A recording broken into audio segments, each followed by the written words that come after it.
May pupuntahan tayo. Maligo ka na. Si nanay ba yung nagsalita? Puntahan ko nga si nanay para malaman ko kung ano sinabi niya. Puntahan ko na nga. Bakit po? Nandito na po ako.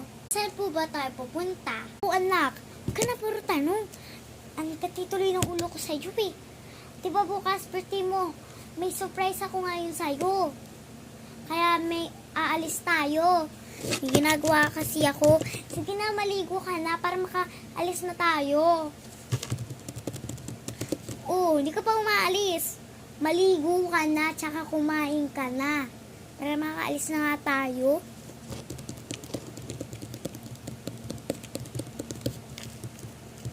Nay, aalis na nga po. Naku, buti na lang, umalis na yun. Di niya nakita itong inaayos ko. Ito nga kasi yung, pang-decorate bukas birthday niya. Pang-decorate bukas birthday niya. Na lang, di niya nakita. Kung ano yung,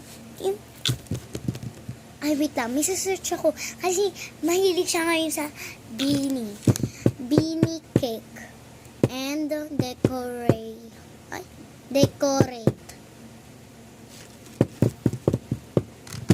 Ay, ito, ang dami. Ito maganda tong decoration na itong beanie. Ito, bilhin ko na to.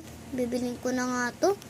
Ito mga nakikita kong magandang beanie. Ay, idol niya nga pala si Beanie Mika. Beanie Mika picture for decorate. Violet hair. Yeah. Ito, bilhin ko na nga to. Ano ba yan? Ano ba kasi gusto niya? Yung picture ba lahat ng Beanie o si Beanie Mika lang? Bahala na. 2 cake na lang bibilin ko. Ay. Ang init. Buksan ko na nga tong aircon. Yan. Para lumamig. Umiinit na rin ulo ko kasi sobrang init. Tinanong, binuksan ko na yung aircon. Ari talaga tong bata na sa akin. Malilit na kami sa pupuntahan namin. Napakbagal maligo. Ako na agad. Nay, nandito na po ako. Tapos na po ako maligo. Tara na anak. Ito talaga yung totoong kulay ko ng buhok ha. Nagpakulay ako kahapon. Secret ko lang sa'yo. Binabalutan ko siya ng tuwalya.